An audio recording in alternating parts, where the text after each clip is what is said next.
when I wash my face and because of my freaking nails, every time I would just like snag it and I'm like, just It's like your cartilage when it gets caught on your hair. oh, They also yeah. have the little dangly chain, which I think is cute, where you can do like the two studs with the little chain that like connects them. I think it's cute. I see. I'm just not A deep enough whole into this. new Tyler's gonna be so pissed. I got it in Hawaii when we were on our honeymoon. Of course. Naturally, a big Yeah. life event, you need another piercing. And No, I that's totally what I get do. that. Yeah. I like forget that I have them though. Sometimes people are like, "Oh, I like your tattoo." I'm like, "What do you mean? I what? When did I get that?" Appreciate wow. Appreciate you, I guess. That's what I should start saying to people and be like, "What do you mean? I don't see a tattoo." F. Barf with two F's. Bf. Barf. You gotta put your teeth over your lips. Barf. All right, we should actually probably get started. No, we should. Yeah, we both have things to do.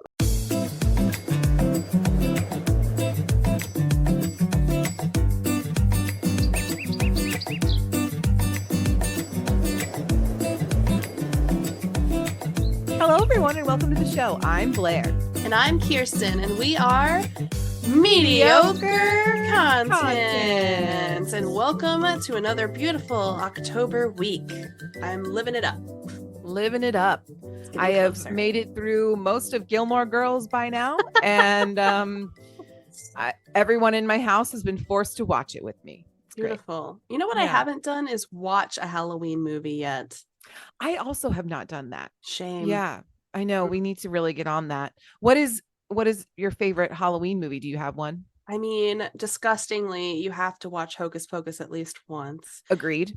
Mm-hmm. Also, I'm not a huge fan of the claymation, so even though I don't mind Nightmare Before Christmas, it's still not like my go-to necessarily. Nightmare Before Christmas has never been my go-to. Yeah. It's just weird. And then also Halloween Town sometimes. Yes, I like all of the Halloween towns. They're so good. I mean, obviously Hocus Pocus is good. The second one is fine. It's not the greatest. The first one is definitely better, but I think the second one came out last year, I believe. Yeah, I think so. And it was good. It had way too much singing for my liking. It was somebody said, I forget who I was talking to, but they said it felt kind of forced. Yeah, I would say. Mm-hmm. So, it's okay. I would agree. I think it had more hype just because of what it was related to more than the movie itself, which is fine. I also really like to watch fall movies. So like movies that are set in fall, winter time. So for example, I like to watch You've Got Mail with Tom Hanks and Meg Ryan because it is like perfect 90s nostalgia, like fall in New York, like beautiful. It's everything. It's a cozy movie. Highly recommend, even though it's probably it's not like about the holidays or anything. Right. Sure. But it's a good like classic rom-com. Mm-hmm. Nice. Yeah. I know that my family will probably begin to be watching Hallmark movies soon. So yes, fits that. It is almost that time. Yes, it is almost that time. Oh my God. That'll be great. Yeah, I don't know. Halloween movies are okay. I'm not really a movie person anymore, unfortunately. Yeah. So I just kind of, I don't know. We also don't have cable, so.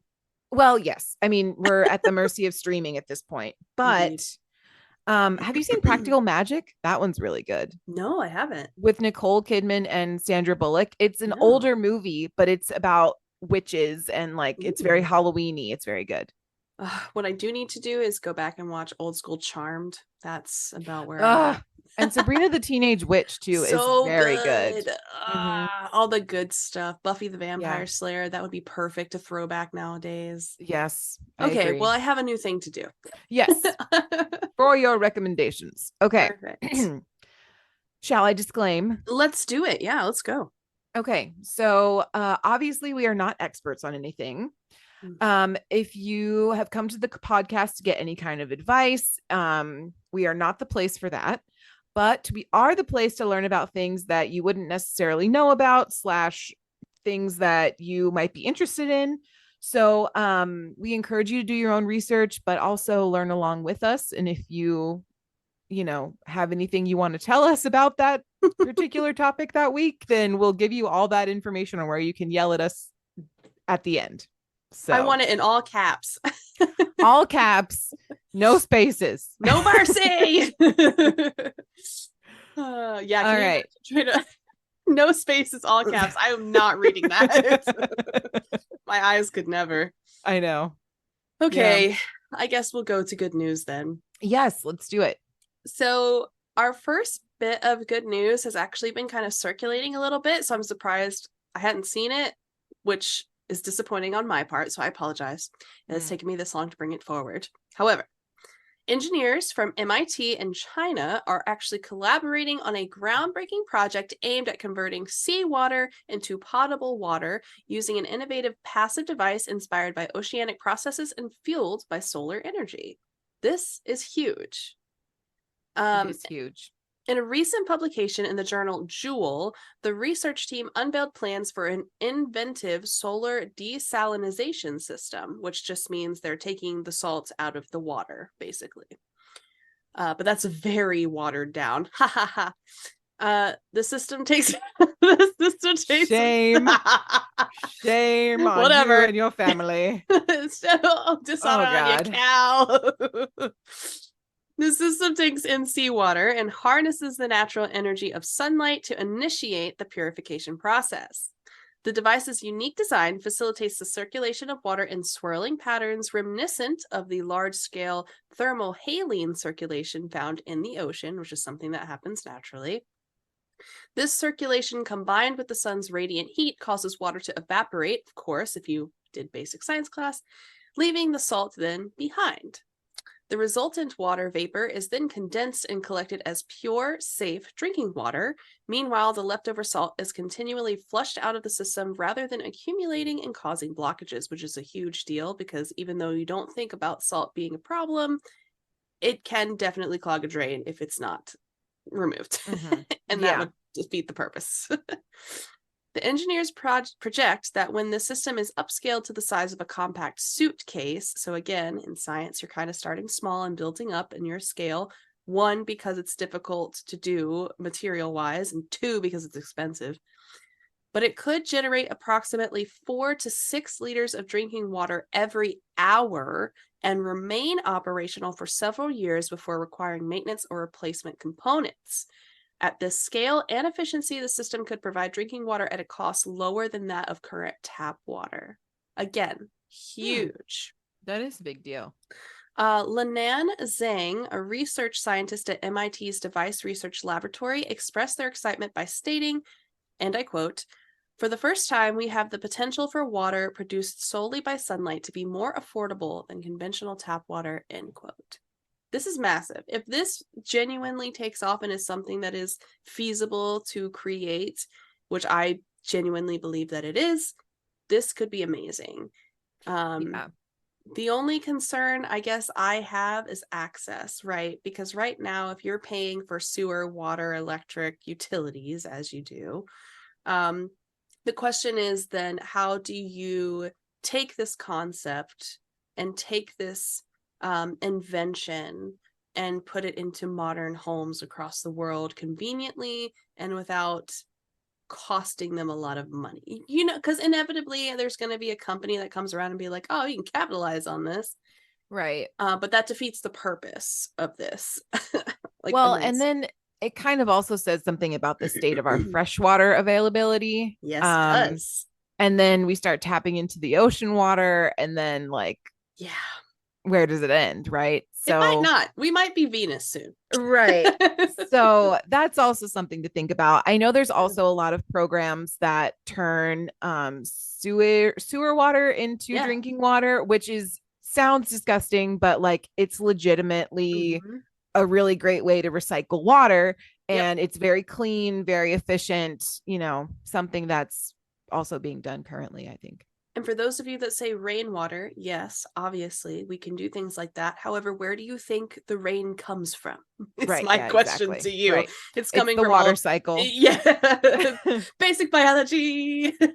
So just kind of keep that in mind. If there is no ocean and there is no lakes and rivers and things for us to use, it's probably not going to be raining anytime soon. So just wanted to put that out. Right. No, exactly. Yeah. The second I forgot to do the Kirsten Science Corner jingle. It's okay. So, would you like to do it now? I would like to do it now. Okay, yes. Go ahead. All right, ready. Kirsten Science Corner. Perfect. The second one that I have is actually in honor of your clock episode, by the way. Oh, great. Okay, great. Because I felt this was redeeming to a point. Everybody go listen to us be mean to billionaires on the clock episode. Yeah, not here, because I'm actually I don't know much about this person. I just saw the story and I thought it was kind of a redeeming quality for those that have a lot of money. Okay, great.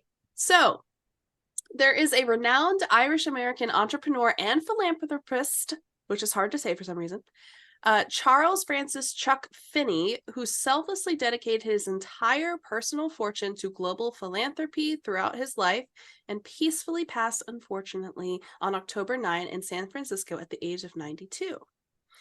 Mr. Finney's philanthropic endeavors, orchestrated through the Atlantic Philanthropies, anonymously dispensed over $8 billion in grants across 5 continents.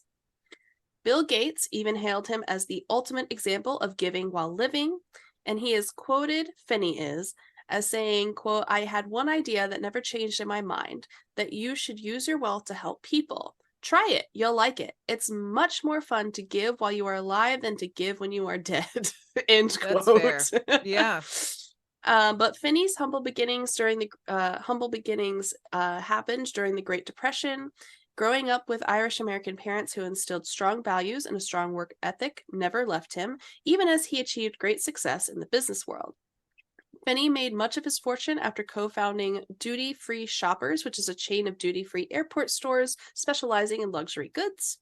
And in 1982, Finney and his family established the Atlantic Foundation and later transferred all his business assets into it. By the time the foundation was dissolved in 2020, Atlantic had dispersed over $8 billion in grants, primarily in regions such as the United States, the Republic of Ireland, Britain, Northern Ireland, Australia, South Africa, Vietnam, Bermuda, and Cuba. According to Forbes, Finney gave $3.7 billion to education, more than $870 million went to human rights, and more than $700 million in gifts to health, which I think is a great way to spend your money. It's a great way to divide it up too. I think. Absolutely. You're covering all the bases. Exactly. So anyway, some people do know what to do with their money when they have a lot of it, and I think that's a great example. Yeah, I would say. Yeah. If only we could get the other people in that category of wealth to take a look at that. The other people are busy building a clock in Texas, so I don't think they don't have the time. Yeah. So anyway, are you going to show me how to vote? Yes. So today we're going to talk about, we're not going to be, so let me preface this. Let me do a little disclaimer.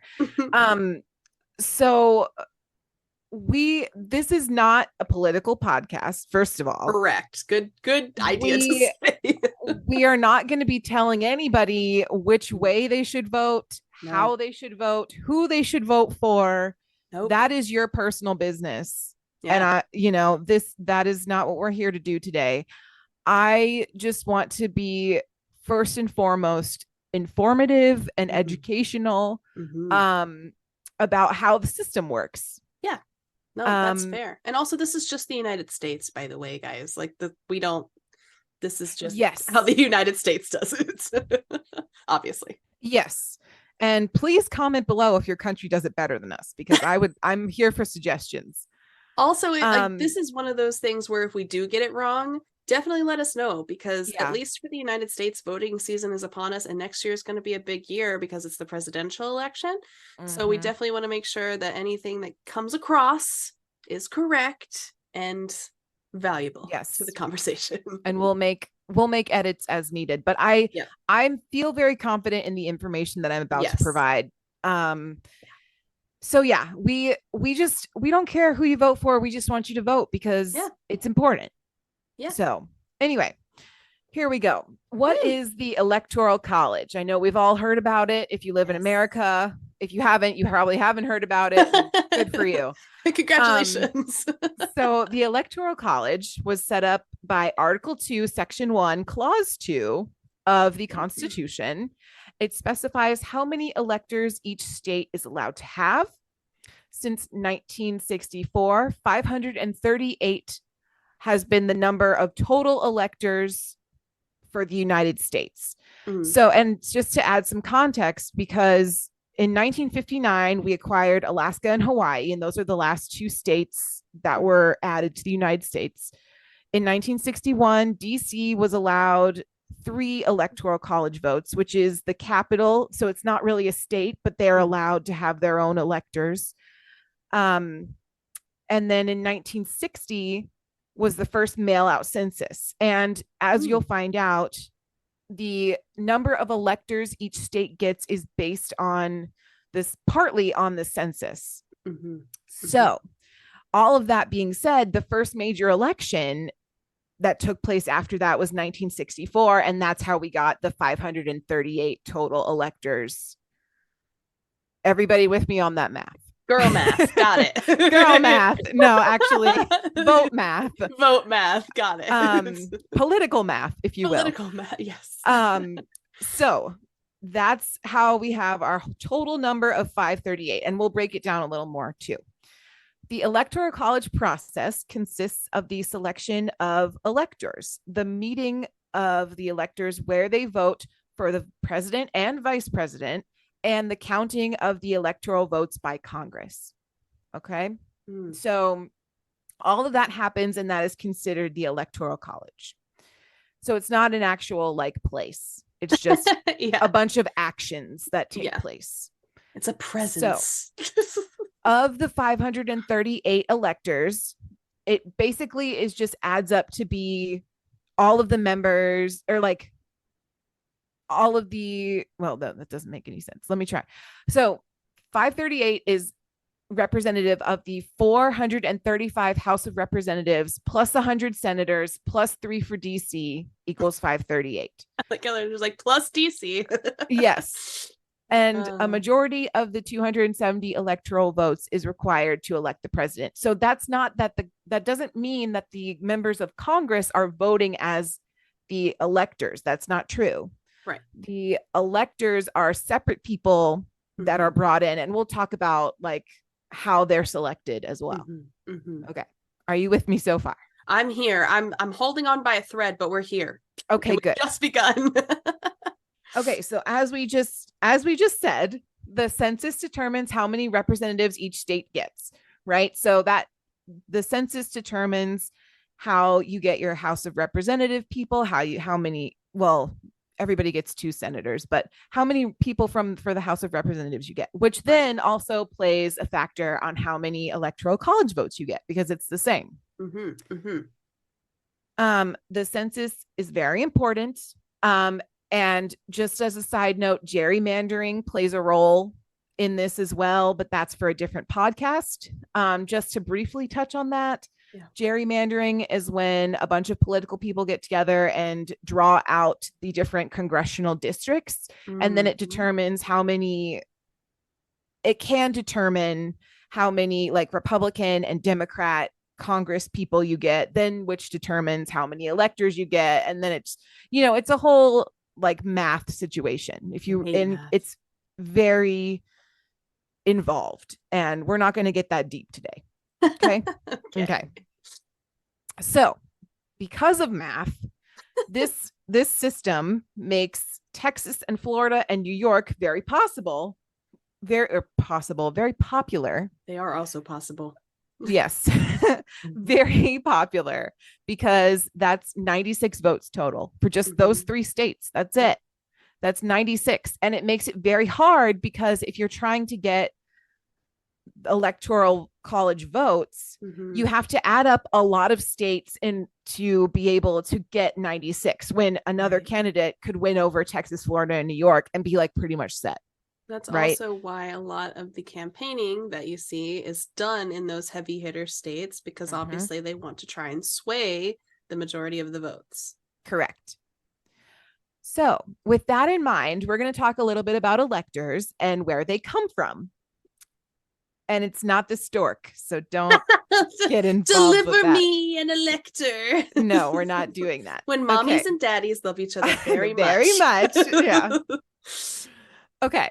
So, in the US Constitution, there are very few provisions relating to the qualifications of electors. Okay.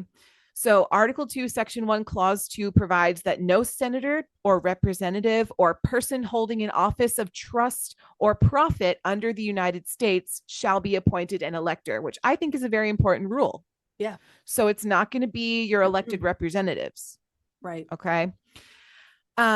As a historical matter, the 14th Amendment provides that the state officials who have engaged in insurrection or rebellion against the United States or given aid and comfort to its enemies are disqualified from serving as electors. Also another very important rule. Yeah.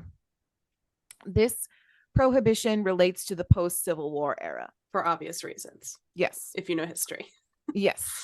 And January 6th, obviously. Yes. Each state certificate of ascertainment confirms that the names of its appointed electors. A state certification of its electors is generally sufficient to establish the qualifications of electors. So each state does it a little bit different. Naturally. Which makes things a little bit complicated. I feel like that's just how this happens. Like with all things. They're like, well, I'm not going to do it that way. Right. So obviously, everybody does it a little different. We're going to talk about what the majority usually does, like what the general process is. So who selects the electors? Choosing each state's electors is a two-part process. First, the political parties in each state choose slates of potential electors sometime before the general election. So they're already predetermined, like who's going to vote ahead of time. Nice. Second, during the general election, the voters in each state select their state's electors by casting their ballots. So it is important. It does play a factor of like who you as an individual vote for, because you're then selecting the electors that are then voting on your behalf for the president. Right. Okay. So it's kind of like a chain reaction. Correct. The first part of this process is controlled by the political parties in each state and varies from state to state. Generally, the parties either nominate states of potential electors at their state party conventions, or they choose them by a vote of the party's central committee. This happens in each state for each party by whatever rules the state party has, and sometimes the national party plays a role in that as well. This first part of the process results in each presidential candidate having their own unique slate of potential electors. So basically, your home state, like let's say you're the Democratic Party in the state of New York, says, okay, the election's coming up. We need to have our electors selected by such and such date. We're going to get together and find people that we like who represent our party but are not elected officials or have like a vested interest, like financially or anything, in the party. And we're going to have them vote for our candidate. And then the Republicans do the same thing. The political parties are often choose individuals for the state to recognize their service and dedication to that political party. They may be state elected officials, state party leaders, or people in the state who have a personal or political affiliation with their party's presidential candidate.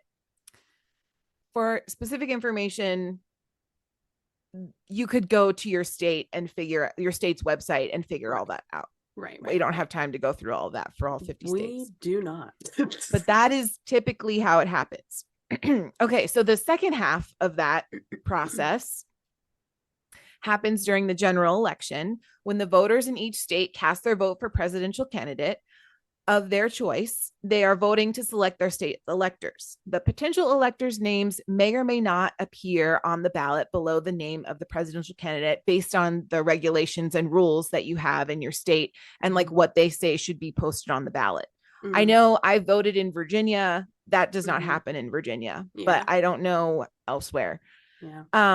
Depending on the election procedures and ballot formats in each state. The winning presidential candidate slate of potential electors are appointed as the state's electors. So if the entire state of New York votes for the Democratic candidate, then the electors from that were previously chosen are able to go and cast their vote for the president on behalf of their state. So the only place that doesn't happen is Nebraska and Maine, which have a proportional distribution of electors. In Nebraska and Maine, the state winner receives 2 electors, and the winner of each congressional district, who may be the same as the overall candidate winner, receives 1. And that's because it permits Nebraska and Maine to award electors to more than one candidate, because they have an even amount, I think. Gotcha. Oh, okay. Yeah. Okay. Do electors get to vote twice for president? And so technically, electors do not vote twice for president. When they vote in November in the general election, they aren't electors yet because they haven't, like the state hasn't like officially sworn them in or whatever. But technically, yes. They are voting for themselves to be electors, right? Because then they're the only ones who actually vote for president, which they do at the meeting of the electors, which is the first Monday after the second Wednesday in December. Which is very specific. Exactly. So are there any restrictions on who the electors can vote for? So there's no constitutional provision or federal law that requires electors to vote according to the results of the popular vote in their state. However, some states require electors to cast their vote according to the popular vote. So again, it's a statewide situation. And that causes a lot of controversy as well. Correct. Yes. So these pledges fall into 2 categories: electors bound by state law and those bound by pledges to political parties. So the U.S. Supreme Court has held that the Constitution does not require that electors be completely free to act as they choose, and therefore political parties may extract pledges from electors to vote for the party nominees. Some state laws provide that so-called faithless electors may be subject to fines or may be disqualified for casting an invalid vote and be replaced by a substitute elector. The Supreme Court decided in 2020 that states can enact requirements on how electors vote. No elector has ever been prosecuted for failing to vote as pledged. However, several electors were disqualified and replaced, and others fined in 2016 for failing to vote as pledged.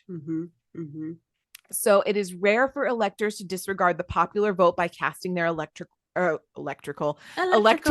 vote for someone other than their party's candidate. Electors generally hold a leadership position in their party, and they were chosen to represent or to recognize years of loyalty to or service to the party. Throughout our history as a nation, more than 99% of electors have voted as pledged.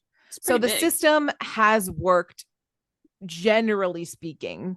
And I don't know where they got the 99% from. It's hard to fact check that, but like overall, it has been like a generally okay system. The National Association of Secretaries of State has compiled a brief summary of state laws about the various procedures, which vary from state to state, for selecting states' potential electors and for conducting the meeting of the electors. You can download this document if you so choose from the website of the National Association of Secretaries of State, which we can put in the description if we. Yes, we absolutely can. If the electors vote for president, why should I vote in the general election? Well, that's a great question. During the general election, your vote helps determine the state's electors. That's basically why you're voting, right? When you vote for a presidential candidate, you aren't actually voting for president. You're voting for the electors to represent you in the presidential election. And you're telling your state which candidate you want your state to vote for. So just keep that in mind. I know a lot of people, like, it's hard to trust people who are voting on your behalf, right? So it becomes this whole like conspiracy trust issue situation. I feel like it's become more prominent a question of the system recently, just with the last couple of elections, but we can talk about that later. Yes, I do have a whole segment where we're going to discuss. Okay. So don't worry, we're almost done with this half and then we'll move right along. So what happens after the general election? After the general election, your state's executive prepares a certificate of ascertainment listing the names of all the individuals on the slates for each candidate of the slate of electors, right? The certificate of ascertainment also lists the numbers of votes each individual received and shows which individuals were appointed as your state's electors. Your state's certificate of ascertainment is sent to NARA as part of the official records of presidential election. And I think it's the National Archive, something. Something I forget. Like that. I forget what it stands for. The meeting of the electors takes place on the first Tuesday after the second Wednesday in December. After the general election, the electors meet in their respective states where they cast their votes for president and vice president on separate ballots. Your state's electors' votes are recorded on a certificate of vote, which is prepared at the meeting by the electors. Your state's certificate of vote is sent to Congress, where the votes are counted, and to NARA as part of the official records of the presidential election. Each state's electoral votes are counted in a joint session of Congress on the 6th of January in the year following the meeting of the electors. So that's why we have to wait so long for like the swearing in ceremony, right? I mean, to be fair, it's a huge country and there's a lot of logistics. Well, and then there's the transitioning of presidents and moving all their stuff, and it's the whole thing. There's traditions, like it's a lot. Okay, it is a lot. Members of the House and Senate meet in the House chamber to conduct the official count of electoral votes. The Vice President of the United States, as President of the Senate, presides over the count in a strictly ministerial manner and announces the results of the vote. The President of the Senate then declares which persons, if any, have been elected President and Vice President of the United States. And simple. Notice how this on January 6th, a few years back, that's why we had that whole insurrection situation, because this exact event was happening on January 6th. And, you know, they were going to announce that Joe Biden was president, and that is not what Donald Trump's supporters wanted to hear. And so they wanted to disrupt this process. And it's a very lengthy process in general. And obviously, no matter what side of the coin that you're on, whether you were for or against the announcement of the presidential election, the bottom line is it takes so much time and so many people and as you can hear, an entire process to even get this thing afloat. Well, and there's so many little nuances, like voting. There's like voting machines to consider and gerrymandering to consider, and like how many, votes each state gets and all that, the transmission of that information to the right people. Correct. I mean, you're literally playing telephone with all of this information. Yes. So I understand if genuinely at some point people wanted to make sure it was legitimate, but you also have to understand the absolute agony that you go through just to get a decision. Exactly. At that point. Yeah. And there's like so many volunteers that like help run the voting centers. God bless them. I know. And like, making sure all the absentee ballots are accounted for and like all that stuff. So it's a huge undertaking, especially like, and I'm sure it's like this for a lot of countries, but especially for ours, because I feel like we have a lot of space to cover, we definitely do, and it's a lot. So and sometimes risky, if you're at a voter if you're a volunteer at a voter institution, tensions are high during election period. You've got a lot of people with a lot of things to say and a lot of opinions, which is totally their right. But sometimes, when you're in those environments, tensions do run high and you don't know what you're going to encounter with the average person. So again, kudos to them, because that's a lot to handle. Yeah. Anyway, everybody take a little time, a big deep breath, digest all that information. It's a lot. To our lovely ad, and then we will talk about some stuff. And I have some lighthearted things to say in the next half. So keep that in mind. We'll see you after the break. As you may know, we have all suffered from mainstream podcasts and live streams with good, reliable Wi-Fi. This has caused countless views and followers for these influencers and created large communities who engage regularly on their platforms. If you're tired of having quality sound, video, and overall material for consumption, we've got you covered here at Mediocre Content Podcast. Introducing Blair's Crappy Wi-Fi. Have your podcast editor in literal tears each time you try to record. With Blair's Crappy Wi-Fi, that's me, you will have to edit every few moments of absolute silence as Blair is constantly dropping from the call. You can even use Blair's Crappy Wi-Fi on live streams and have your sound echo into the abyss and your video drop, preventing viewers from seeing or hearing you. Because why would they want to? To purchase Blair's Crappy Wi-Fi, you can send your application to mediocrecontentpodcast@gmail.com. Simply stating a time Blair's Crappy Wi-Fi has made your experience listening to podcasts and streams absolutely awesome. We look forward to hearing from you, and good luck making it through the rest of this pod with, you guessed it, Blair's Crappy Wi-Fi. Obviously, this is a fake ad, even though my Wi-Fi is, in fact, crappy. Feel free to email us all the same, but there's no way I'd be willing to give this crappy Wi-Fi to anyone, not even my worst enemy. Cheers! Welcome back. Woo! I hope everybody had a nice little moment to breathe.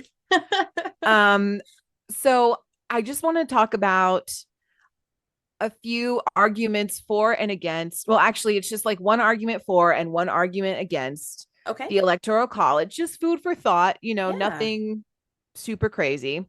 So, and for reference, before we talk about this, I want to talk about that, because there's this huge discrepancy between the popular vote and the Electoral College don't always match up.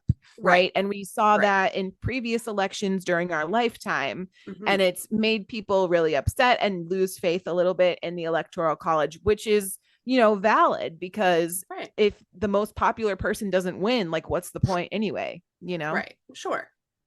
And for those listening, the popular vote is the sum of all of the individual votes. Right. And then the Electoral College vote, which actually decides the presidential election, is what we just talked about in the first half. Right. Okay. So, for reference, the Electoral College has elected a president that did not win the popular vote only 5 times. Wow. Out of how many presidents have we had? 40 something? Yeah. You're asking the wrong person. Yeah, I know. I can look it up though. Yeah, look it up really quick. How many U.S. presidents? I think it's like 47, 46, 47. 46, yeah. Okay, cool. Yeah. So out of we live here, I promise. I know, right? Out of 40s, my high school history teacher is rolling over in their grave right now. They're so disappointed. So out of 46, only 5 times has the popular vote been has not been followed through, right? Right. So, and those 5 times are John Quincy Adams in 1824, Rutherford B. Hayes in 1876, George W. Bush in 2000, and Donald J. Trump in 2016. I mean, 5 out of 46, that's pretty good. The odds are good, right? Yeah. Mm-hmm. So just food for thought, take that with what you will. And I think also people think that it's more of a modern problem that this is happening just because of all of the like political nuances and political issues that we've been having, but it's also been happening, like 2 of those were before the 19th century. So, and not to mention that out of the time that I've been alive, only twice. Because George Bush and Trump were the only ones that I guess popular vote wise didn't align. So that means even in our millennial lifetime, it's only happened twice. Right. So just saying. 1, 2, 3. Why is that only 4? Oh, it is only 4. Who is the other one? I don't know. Rude. I'm sorry. I must have miscounted. That is my fault. Even 4 out of 46 is good. It's still good. Okay, so argument number 1 against the Electoral College. Okay. The Electoral College gives a big advantage to states with a large number of electoral votes. Sure. Fair. Popular states for both parties because of math include Pennsylvania, California, Virginia, New York, Ohio, Illinois, Florida, Texas, Michigan, New Jersey, North Carolina, and Georgia. Because if you get the popular vote in 11 of those 12 states, you win, period. Right. And that's only 11 states out of 50. Right. So that's kind of that's like, not like if the rest of the country, if you don't get any other votes, right, except for in those 11 states, you're good to go. You win. Yeah. So it just that and unfair. And does that represent the majority? Right. That's the question, right? Right. Yeah. So so it's possible for a candidate to get no votes in 39 states, but when the popular vote of 11 and still get, you know, the full title of president. Right. So obviously that plays a role in campaigning because a lot of the funding and a lot of the time is spent in those 12 states that I just listed. Right. That is argument for no electoral college. Now, if you are arguing for the electoral college, you would probably say that the candidates can't completely ignore small states because their electoral college votes count in a very close race, right? Right. So like, let's say the candidate only gets, 6 out of 11 of those previously listed states. They're still going to need to piecemeal, North Dakota, South Dakota, like the Midwest together. Rhode Island is a small one, so it allows for the smaller states not to be forgotten. True. Right. That's fair. Yeah. So that would be the argument for the electoral college. Okay. I can see and that is the information that I have for you. Now, I found this beautiful article written by Mark Remy in 2020. Okay. And he suggests in a way, what are some alternatives to the electoral college? That's good. Now, okay. So we're going to talk about them here. Here we go. So the first one is ranked choice. So in ranked choice voting, citizens vote for multiple candidates. So you have the entire list of candidates for both parties on the ballot, and name them first, second, third, and so on. If no candidate receives more than half the least popular candidate is removed, and the remaining contenders are locked in a windowless room to determine who wants it most. Okay. The least popular candidate apologizes for wasting everyone's time and calls an Uber. No, you gotta walk home. Forget the Uber. Now, in all seriousness, I think ranked choice is actually a really cool way to do things. It's interesting. Because, I mean, it could like a bracket, where you start off with a bunch of different people and then you narrow it down based on like who is the most popular. I think that's a good way to do things. We're sports obsessed anyway. It's kind of like a March Madness bracket. Maybe people would be more into it. Right. Exactly. Like I don't know. I mean, the other thing that I dislike about the current election system is that I often don't get to hear a lot from other candidates. Right. Because only like one or two are highly publicized. Correct. And then the debates happen and you're like, who are these other people? And I feel like this would make them more prominent and make all of the options more cohesive. Right. And you would be able to give people a shot who wouldn't normally get correct. Yeah. Yes. I agree. I think that's smart. I do like the bracket idea. That's cute. I think it's a great idea. Yeah. And so then his other suggestion, ranked choice plus, is the same as ranked choice voting, except viewers can watch a live stream of the inside of the windowless room for $19.95. All right, Netflix, calm down. You know what? Love it. Okay, so the next one he suggests is tug of war. Democrats gather in the Pacific and Republicans in the South. Each group grasps one end of a 2,500 mile long rope. Ooh, and on Wolf Blitzer's of 3 pulls with all of their might. A bandana is tied to the middle of the rope, and the first to move that bandana out of Kansas wins the presidency and is entitled to let go of the rope suddenly. First of all, causing the other group to fall backward in a humiliating way. Third-party voters can watch the action in person or from the comfort of their own homes. That's insane. Yeah. Kansas I like is huge. that Wolf Blitzer is the one that's I know. Like out of all the choices, they're like, nah, this guy. Oh God. So, I don't know about tug of war.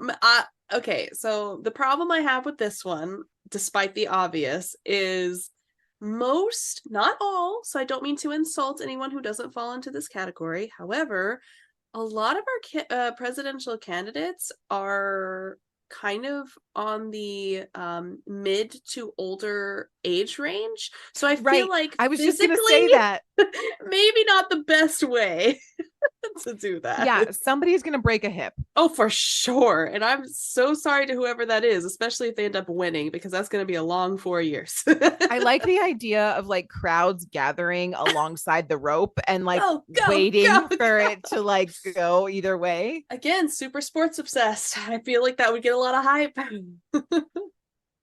I think so too. A lot of hospital visits though. Just people setting up lawn chairs in Kansas.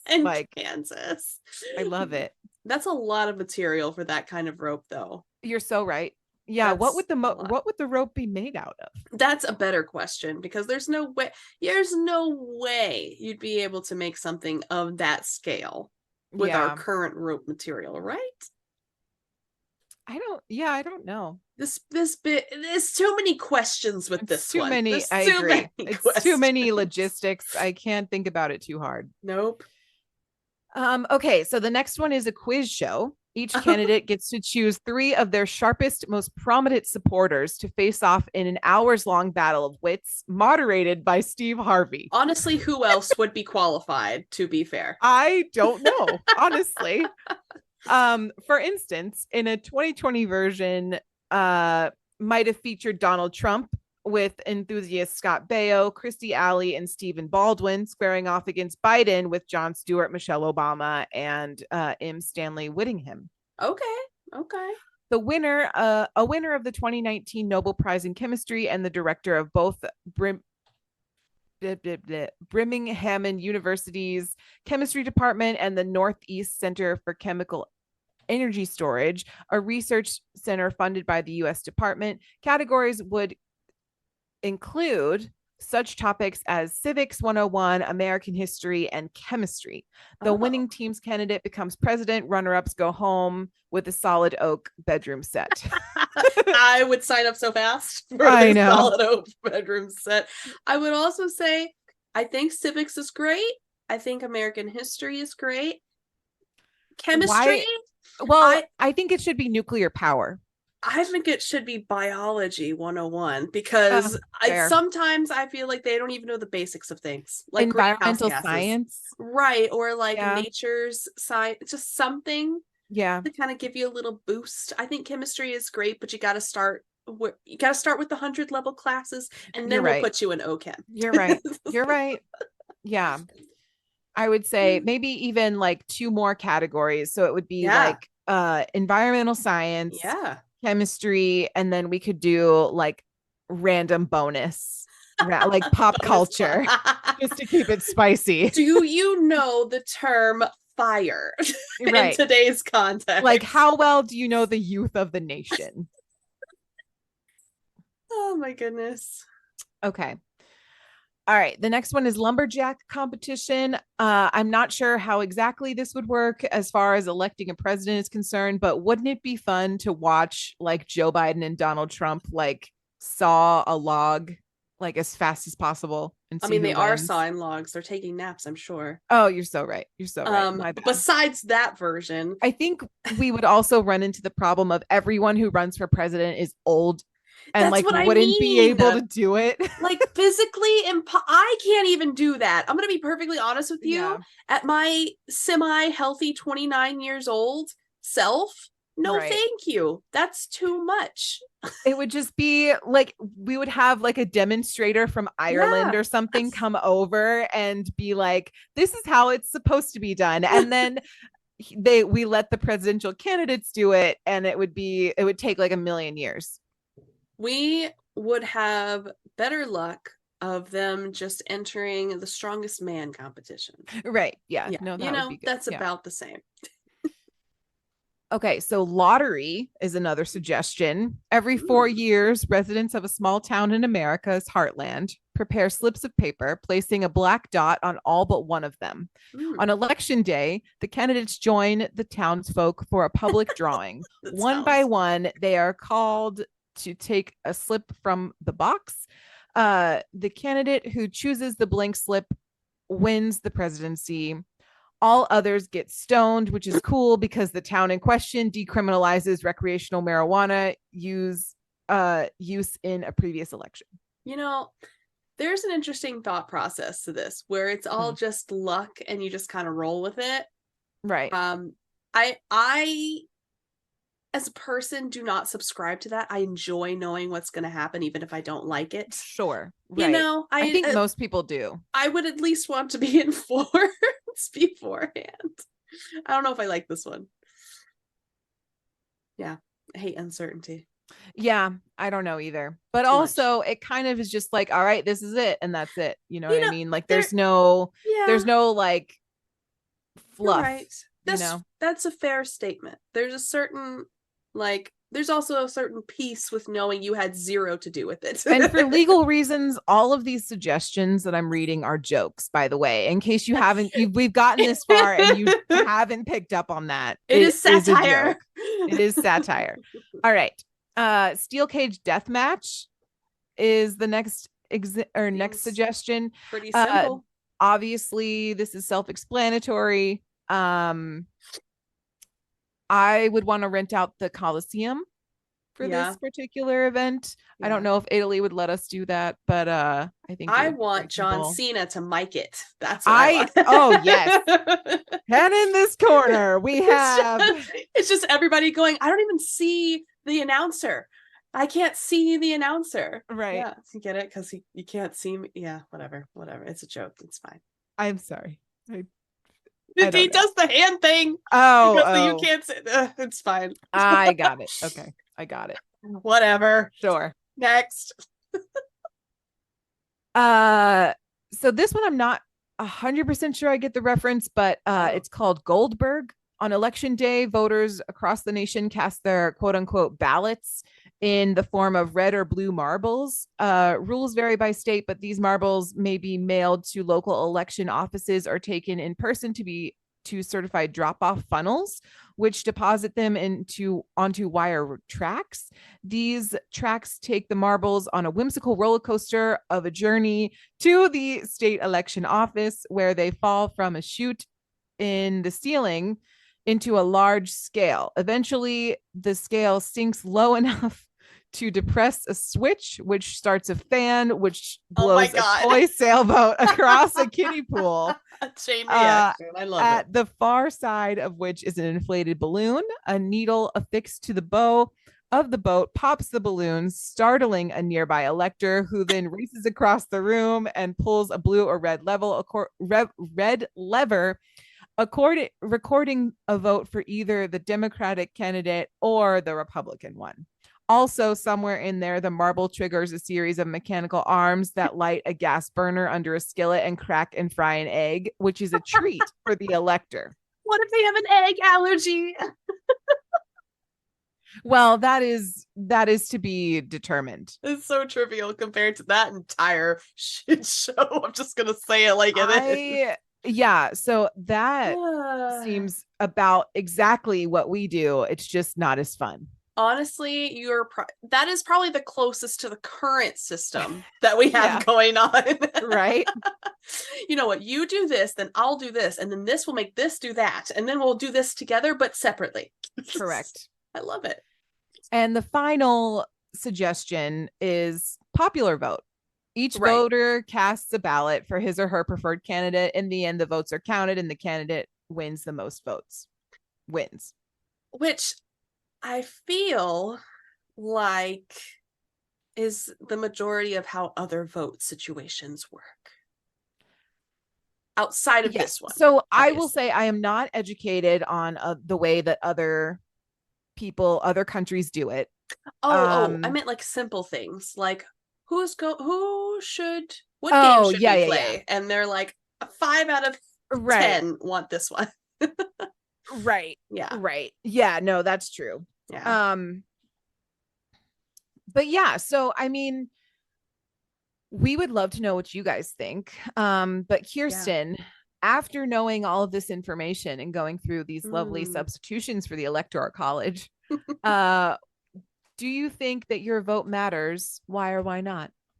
It's such a difficult question. I don't mean to be cliche. But it is a difficult question because I think there is a good argument to say no, because you feel like, well, even if I put my vote in, there is technically 2 records in general of people not voting as expected as an elector, but also even if my elector does that, if the popular vote doesn't align, then maybe somebody still gets voted in that you didn't want because of that situation. So I think, in the grand scheme of things, if it's not on a one-to-one basis where it literally is, well, my vote is literally voting for this person, I feel like there's a strong argument to say, no, I don't feel like my vote matters very much.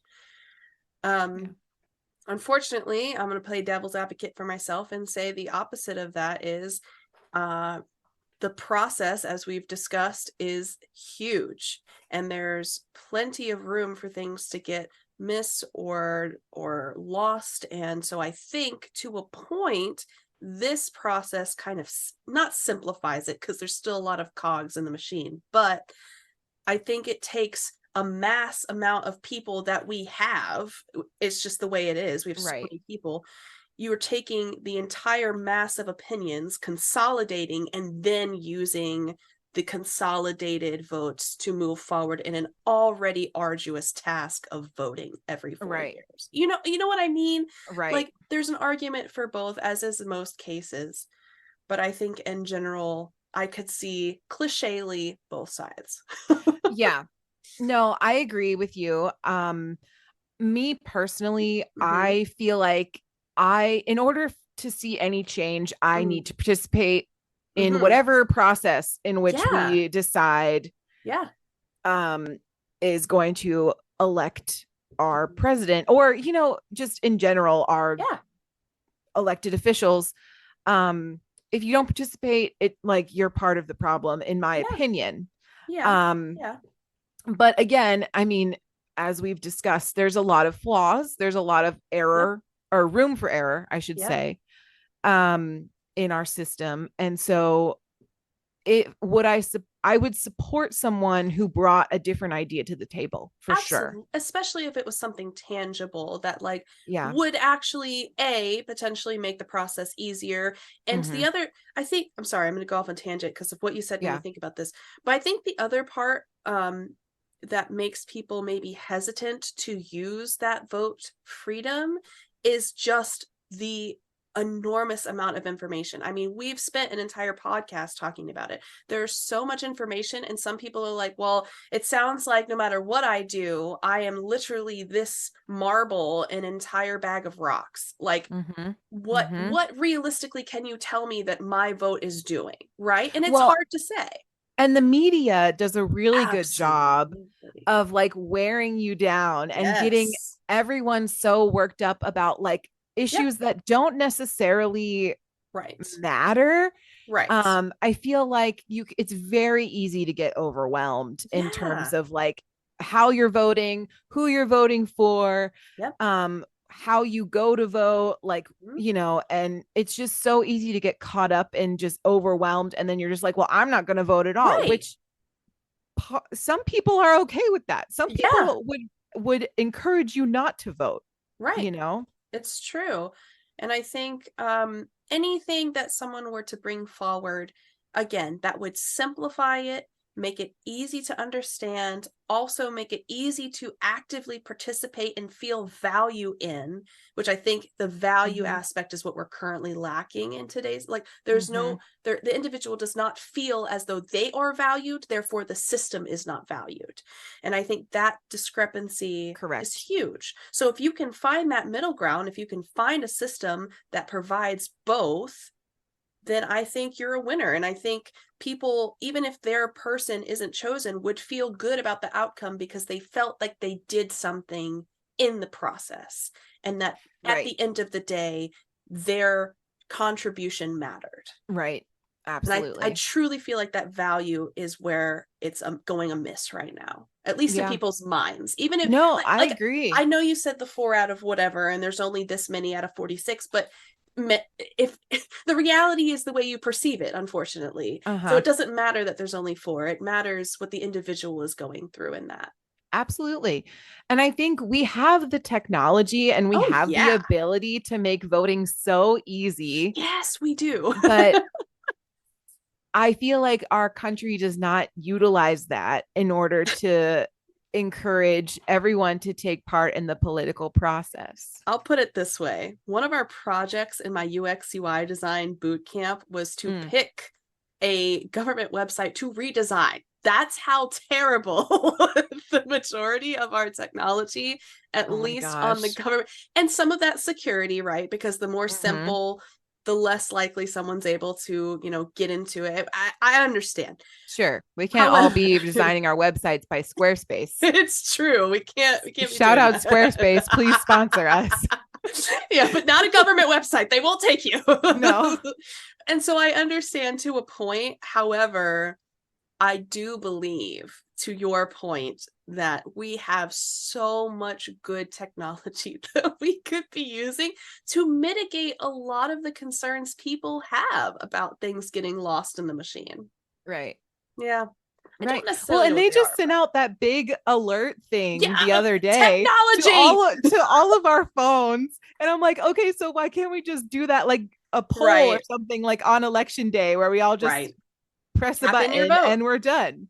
And the reason that we can't is more than likely because of how synchronized the Electoral College is, because it is state-based. So, for example, if you're a state resident, but you're in another state at the moment because of work or, you know, whatever you're dealing with, that jacks that up because you're not in that state. Or if it's then tied by your phone number that is no longer from the state that you're a resident in, like mine, for example, sure. Then you're doing it by phone number. And then that's also and then there's like, and then there's security risks and for like sure. all that. Like, obviously that's not the answer, but it's a thought. Like, it's not a bad thing. Like, we know that they have the ability to make it way easier, and they're just not going to, because it's just there's too many hands in the pot, right? There's too many people who want to control certain aspects to get their outcome, right? And then it just becomes a mess. I already know they're in my phone. They give me all the ads. Right. Anyway. Right. No, exactly. I know how to do this more effectively. So, but yes. Anyway, I think value is what it comes down to. And I would also be interested in hearing if someone had a plausible idea to make it better.